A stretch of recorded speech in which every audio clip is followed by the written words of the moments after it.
Да, се наоѓаме во Радовиш, овде во центарот на градот. Разговаравме со жителите на Радовиш како ја примија веста дека нивна 24 годишна сограѓанка Викторија Николова загина трагично синоќа на скопските улици откако автомобил Citroen удри во неа додека го минувала пешачкиот премин. Жителите на Радовиш се ужаснати од оваа несреќа.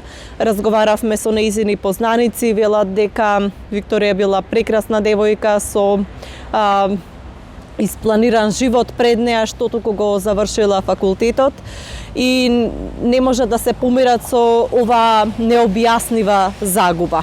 Предлагам да ја слушнеме анкетата што зборуваат радовишани за Викторија Николова. Ја познававме, да, таа живее во моето село, во Раклиш, каде што живеам јас. Ја познаваме девојката, беше многу мирна, многу културна и многу ми жал. Не знам што да направам, потресени сме цел Радовиш. Вчера бев на работа втора смена, со колегите не можевме да се помириме, исто така и моето семејство, моите другари. Разговараме за тоа насекаде, но тоа е тоа. Небезбедни се улиците? Небезбедни улици, многу собраќајки, многу повредени луѓе, многу не знам што да кажем. Па прочитав нешто во толку. Кој е, што е, како не знам. Опасни ли се улиците? Па опасни се. Не само во Скопје, и во Радовиш се опасни, да. Не се внимава на пешачки премини на сообраќајни знаци? Да. Не се внимава. Треба да се обрне повеќе внимание од надлежници за сето ова да се реши на некој начин за подобрување, за движење на луѓаните и така. Не треба да ги дават на децата коли да возат тие што не треба.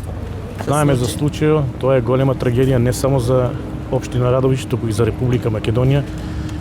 Потекнува од прекрасно семејство, прекрасен родител, прекрасни родители и мислам дека државата тука мора да поведе повеќе како функционира сообраќајното уредување во Република Македонија. Тоа е голема трагедија за цела Македонија, не само за општина Радовиш. Очекувам дека надлежните ќе преземат сите законски регулативи, сторителот да биде најстрого казнет и нека биде поука за сите останати учесници во сообраќајот дека треба малку повнимателно да се однесуваат на кога се позади воланот. Веста за смртта на Викторија може да се забележи и на огласните табли во градот, каде што има веќе објавено дека погребот на младата Николова ќе се изврши утре, сабота, на гробиштата во населбата Раклиш. Тоа е за сега се што можеме да го кажеме по на трагична несреќа синоќа во која што уште еден млад живот загина поради пребрзо и несовесно возење.